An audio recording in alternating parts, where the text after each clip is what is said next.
Álvaro Moreno Ancillo, él trabaja en el servicio de alergia del Hospital Nuestra Señora del Prado, de Talavera de la Reina. Bienvenido, doctor. Muchas gracias, como siempre. Nos encanta que vengas a vernos. Encantado yo con vosotros también. Ya lo sabes que nos encanta que vengas, y más en esta época porque precisamente se publicaban los datos ayer de esta primavera. Hay un titular y dice que los alérgicos al polen se enfrentan a una primavera variable en el centro peninsular. Esto es como si fuera yo la mujer del tiempo. Tradúceme pues te traduzco. Este titular. Variable porque la verdad es que dependiendo de la orografía y las características de la pluviosidad que hemos sufrido, en algunas zonas van a vivir mejor que en otras. Los datos en el... ¿Los castellano-manchegos cómo lo vamos a vivir? Pues eso es lo que te comento. En general, hacia el este van a estar mejor y hacia el oeste peor. Castilla-La Mancha va a tener unos niveles, sobre todo del polen, que con más frecuencia causa problemas importantes, que son las gramíneas. Y se espera una primavera leve, moderada, en la mayoría de la región, pero tenemos la zona de Toledo, particularmente cuanto más cerca de las provincias extremeñas más, en los cuales los niveles van a ser como mínimo moderados, es decir, van a estar en una intensidad superior a lo que va a vivir el resto de la región.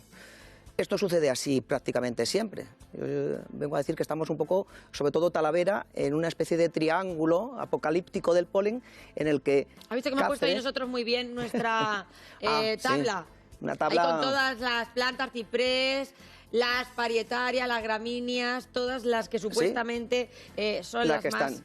Sí, fijaros que tenemos ahí lo que hay ahora. Realmente el poder de la alergia más importante lo trae la gramínea, pero estamos sufriendo desde los últimos años un incremento de la sensibilización a ese polen, que es el polen de las cupresáceas, que es un polen de inicio del año, ¿eh? Empieza generalmente a finales de diciembre, pero tiene el pico entre febrero y marzo. Estamos sufriéndolo ahora. Fijaros que prácticamente todas las capitales de provincia, de la región y las ciudades más importantes tienen niveles muy elevados de polen de cupresáceas. Y ya está apareciendo otros polenes que sin ser tan importantes, porque necesitan un poco más de cercanía. Porque antes hablábamos de gramíneas y del ciprés y del olivo, pero ahora aparecen otros. Bueno, pero generalmente son los cuatro jinetes. Cupresáceas, plátano, gramíneas y olivo. Otros polenes como la parietaria, bien es cierto que se capturan niveles altos, se captan niveles altos, pero son menos problemáticos, tenemos menos pacientes sensibilizados a ellos. Y ahora estamos viendo la foto de lo que es el final del invierno, que es cupresácea, y estamos teniendo muchos síntomas también por la sinergia de las últimas viriasis, desde gripes, virus respiratorios sincitiales ya han pasado, pero gripes y rinovirus, que tenemos esa sinergia del polen con las infecciones víricas. Claro, entonces podemos tener ese cóctel de tener alergia y además tener un virus. Exactamente. ¿Qué síntomas vamos a tener, doctor? Bueno, los síntomas del virus generalmente tienen que ver más con malestar general, una tos un poquito más seca, una congestión un poco diferente, donde al final la mucosidad se puede convertir en un poquito purulenta, pero la alergia viene a ser más espástica, más estornudos, acompañada de síntomas oculares, pero ambas al final pueden generar una reactivación bronquial. Y esa sinergia que vemos ahora entre la cupresácea y los virus, podemos verla después también cuando aparezcan otros virus menos frecuentes, como adenovirus, rinovirus, al principio de la primavera con la gramínea. Ahora no hay mucha manera de diferenciarlo, pues a veces tratamos un poco de forma simultánea, si tenemos un paciente bien diagnosticado, su alergia, y con esa otra clínica más de malestar general, pues a veces tenemos que tratar también el proceso vírico o bacteriano si es necesario. Y doctor, ¿cuál es la edad adecuada para hacerse las pruebas de alergia? Porque hay una pregunta que tenemos siempre todos. La predisposición genética está, y hay algo que me gusta que dices tú, y es que nuestros mecanismos de defensa tienen un componente genético. Heredas la capacidad de ser alérgico, no la alergia en sí. Claro. ¿Eso qué quiere decir? Pues quiere decir que si tú has nacido en Castilla-La Mancha, en Talavera, puedes ser alérgico al polen de gramíneas. Si te trasladas a vivir a Canarias, tu hijo puede ser alérgico al ácaro del polvo, que allí hay niveles más altos.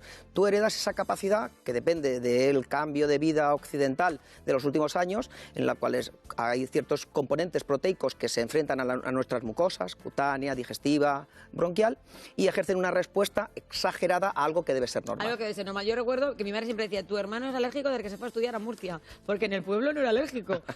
Esa frase siempre la dice mi madre. Pues eso tiene su explicación. Entonces, ¿cuándo hacer las pruebas?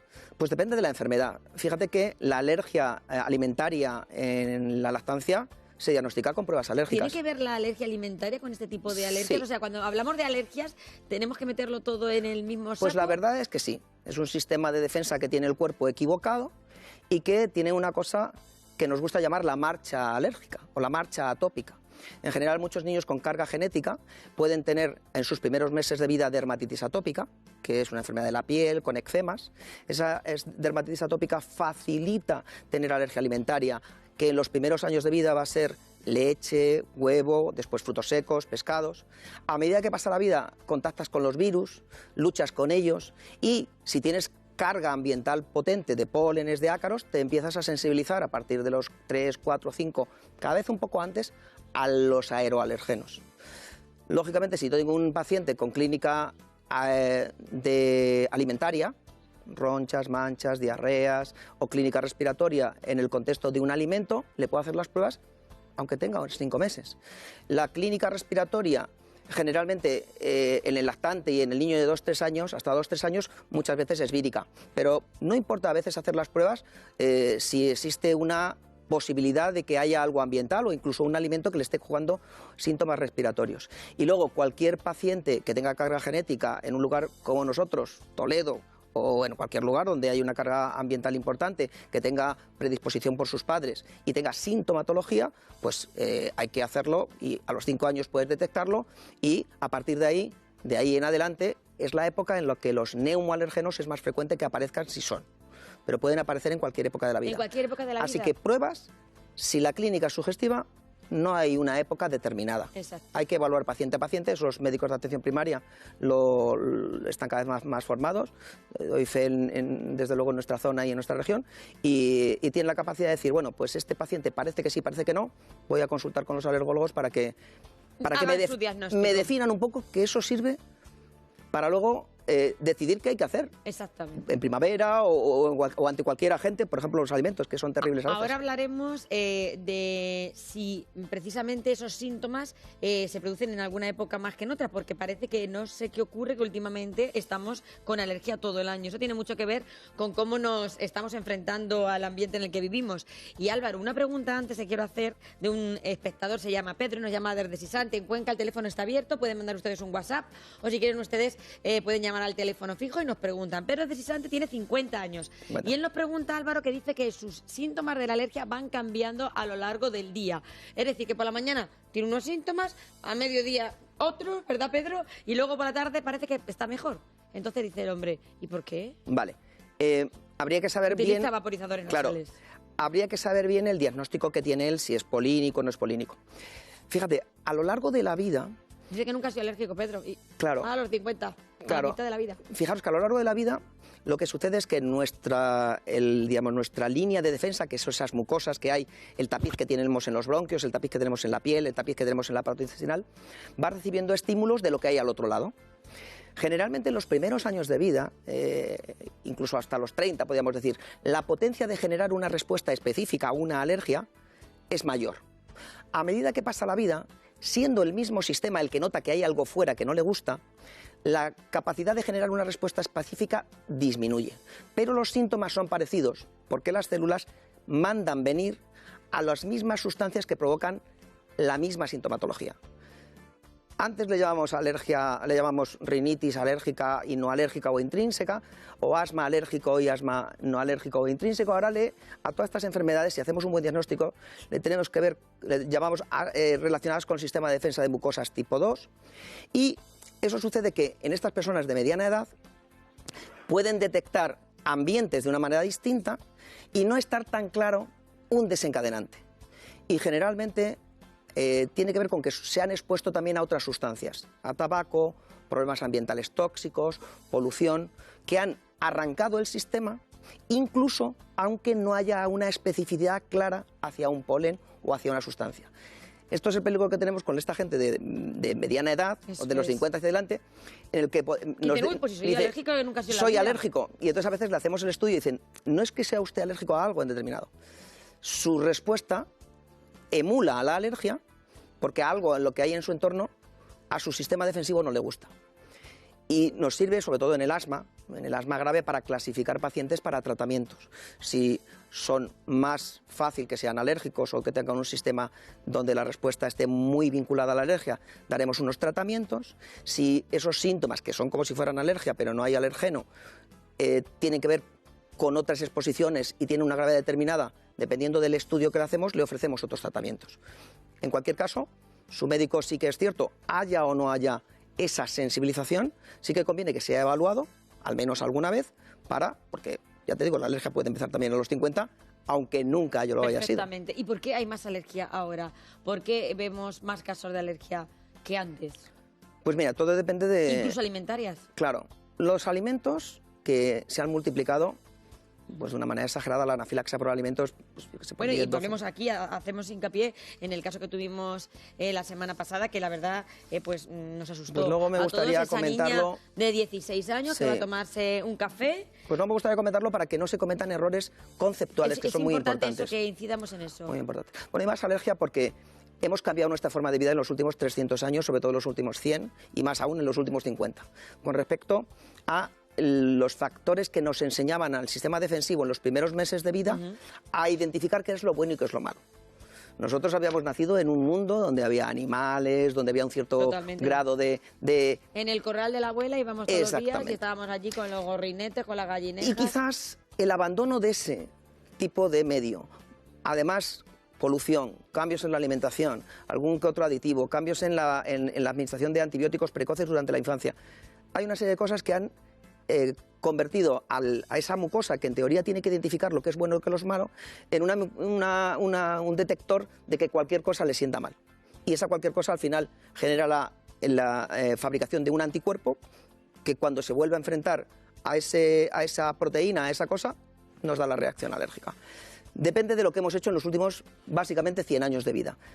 Habrá que ver cómo hacemos para retornar a algunas de las costumbres buenas. Totalmente. No significa que nos convertamos en una suciedad. Exacto. No, sino recuperar algunas costumbres.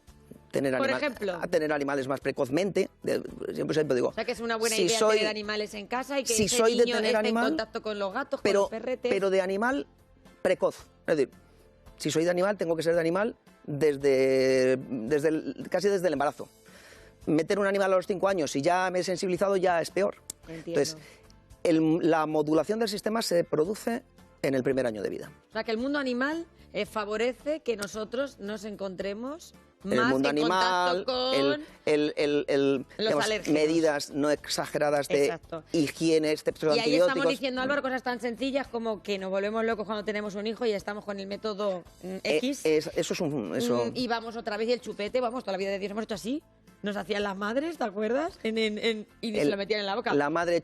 Pero bueno, la madre, ya sabemos, incluso lo si que la madre, Si la madre, eso era... Y ahora va la gente con 10 o 12 chupetes. ¡Uy, que se le ha caído otro chupete! No, espérate, se le ha caído. Claro. Lo que pasa es que hay que diferenciar porque, por ejemplo, aquí que tenemos un ambiente que está súper limpio, pero aquí ha pasado un detergente. Esta no es la higiene, la limpieza. Digamos, es volver un poco a un mundo, que es difícil, en donde nosotros estamos viviendo pues en una forma de vida rural. Estábamos en un mundo limpio porque nuestras madres y abuelas eran limpias, pero estábamos en contacto con más cosas y salíamos a jugar a la calle y no estábamos todo el rato tocando las teclas de una... Fíjate, por eso los Amis... Los Amis, sí. Prácticamente no tienen alergia. Fíjate, qué curioso. Pues eso te dice mucho de su forma de vida. Porque, bueno, no vamos a vivir todos como los Amis. Todos Amis. Pero bueno, que copiemos un poco la manera de vivir de nuestros abuelos. O al menos saber que eso es lo que ha condicionado un poco la progresión de la alergia en los últimos años, con casos graves, sobre todo con la alergia alimentaria a alimentos ubicuos, como esto que si quieres comentamos de la leche. Ahora vamos a hablar de que hay muchas diferencias, y eso tienen que tener ustedes claro. No es lo mismo tener alergia a la proteína de la leche que decir que me sienta mal la lactosa. Eso vamos a hablar de eso. Pero hay una pregunta que están haciendo los espectadores y es los sprays nasales, que nos gusta llevarlos en el bolsillete o en el bolsillo, como llevamos pues labios, un pintalabios. Vale. O una vaselina, no es lo mismo, ¿eh? Bien, hay dos tipos de tratamiento y eso los médicos, nosotros como alergólogos, los médicos de atención primaria, lo saben de sobra. Existen tratamientos que marcamos de forma constante, un tratamiento que nosotros ponemos para uso continuado en épocas malas, que no es tanto de rescate y que es el recomendable.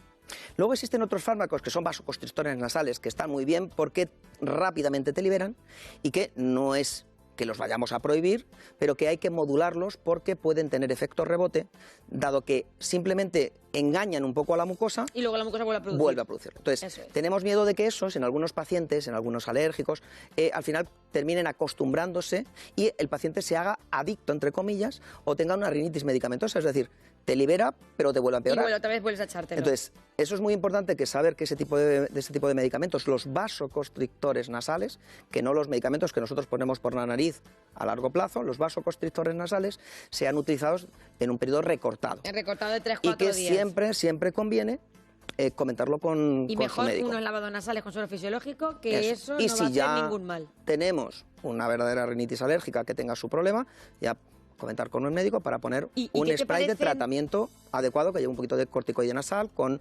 antihistamínicos nasales, no tanto vasoconstrictores. ¿Qué te parecen las cuevas de la sal estas que hay aquí en Toledo? Porque yo tengo gente conocida que han ido a las cuevas de la sal y dice que se han encontrado bien. Bien. Todo ese tipo de estímulos que al final son estímulos que tienen que ver con un factor externo que no sabemos qué grado de irritación tiene, hay gente que le puede ir bien, pero hay que tener mucho cuidado con algunos pacientes, sobre todo asmáticos, que tengan una hiperreactividad bronquial alta y que al respirar ese tipo de vapores pueda aumentarles el problema. Entonces, hay que consultarlo primero al médico o al alergólogo, ver en qué perfil eres tú de sensibilización, para poder decir que un hecho como tomar unos vapores te puede venir bien, o si tienes inestabilidad, si tienes hiperreactividad bronquial, si los bronquios no están del todo bien, hay que tener cierto grado de precaución. O sea, que cuidado, que todo para todo el mundo no vale. Eso es, preguntar eso es importante que lo digamos. A mayor gravedad, mayor consulta. Y por eso todo para todo el mundo no vale. Por eso mi prima no toma lactosa, yo tampoco tomo. Pues a lo mejor tú puedes tomar. Y ahora vamos a la lactosa y a la proteína de la leche, que no tiene absolutamente nada que ver, porque esta niña lo que tenía era una alergia a la proteína de la leche. Había trazas de leche en ese café y le provocó el shock. Fijaros, cuando los medios, que nosotros no, cuando los medios dieron la noticia, veía yo alergia a la lactosa y eso producía terror. La alergia a la proteína de la leche es una reacción en la que el anticuerpo detecta la proteína de la leche y genera una reacción que en la mayoría de las personas no es grave, pero hay un grupo pequeño de reacciones gravísimas. La leche ha pasado a ser el alimento que más muertes por anafilaxia causa en el mundo occidental, por encima del fruto seco. No se muere mucha gente porque tenemos el mundo occidental, habló Europa, todo el mundo tenemos buena sanidad y se llega en general a atender. Entonces, esas reacciones de este grupo pequeño de anafilácticos, que generalmente son personas que no han superado la alergia a la leche y no se ha podido hacer técnicas de desensibilización, hay pocos, nosotros estamos muy implicados en el tema de la desensibilización. ¿Pero cuando ocurre eso, si te pinchas? Claro, estas personas que son anafilácticas, primero tienen que ya tener claro que tienen que llevar adrenalina autoinyectable, ¿vale? Y tienen que avisarlo y estar muy precavidos en la palabra alergia a la leche. Y ahí vamos a la contra. El profano, el restaurador, el del restaurante, el que está al lado, tiene que tener claro que la palabra alergia va aparejada con leche. La intolerancia a la lactosa es un problema de digestión de un azúcar que no te mata, te da diarrea, te sienta mal, pero no te mata. Entonces, si le transmites la información mal a ese restaurador y tú dices, tengo alergia a la lactosa, y él se enfrenta a una leche que pone sin lactosa, él cree que es segura. Falso. Está llevando la proteína y puede, como ha sucedido en algún caso, causar una reacción grave o incluso mortal al administrar una cosa que él cree segura. Entonces, por favor, la palabra alergia va con proteína de leche. La palabra lactosa jamás va con alergia, la palabra lactosa va con intolerancia.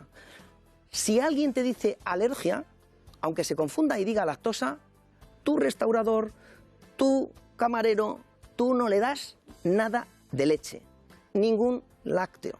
Porque si te habla alguien de alergia, tienes que pensar que a lo mejor estamos hablando de esos anafilácticos. Aunque se confundan, mejor pasarse que no llegar. Totalmente. Entonces, alergia, proteína de la leche. Lactosa, intolerancia, un azúcar. Si alguien menciona la palabra alergia, aquellos que vamos a servir algo, cuidado. Por favor, no busquemos. Si alguien dice alergia, pensar en proteína, quitar todo. Todo. Porque, Claro. ya te digo, generalmente algunas muertes sí que han sido claramente confusión. En campamentos no se dan muchas. Pero se Campamento, prevenir siempre es curar. el pobre cuidador, el pobre monitor, Sí, sí. le yogur sin lactosa. Ah, pues mira, este niño me dijeron que era alérgico a la lactosa. Ah, pues sí, este es yogur. Y ese niño muere con una crisis de asma grave. Entonces, importante. Álvaro, me encanta que vengas. Te invito a que vengas otro día, porque las alergias se han puesto de aquí moda. para Ahora hablar hay mucho. todo el mundo es alérgico a todo o a algo en algún momento de su vida. Ya hemos visto a nuestro amigo Pedro de Sisante con 50 años. Así es que otro día te emplazo a que vengas a visitarnos. Ya Doctor sabes que Álvaro Moreno Ancillo, te dejo que te vayas a tu hospital de Talavera, Eso. a Nuestra Señora del Prado. Y gracias, de verdad. Y miembro también de la Sociedad Española de Alergias. Neurología. Y qué importante es saberla detectar y saberla tratar con un especialista. Muy gracias, bien. de verdad. Muchísimas Álvaro. gracias. Un besete Muchas grande. gracias. Adiós. Hasta luego.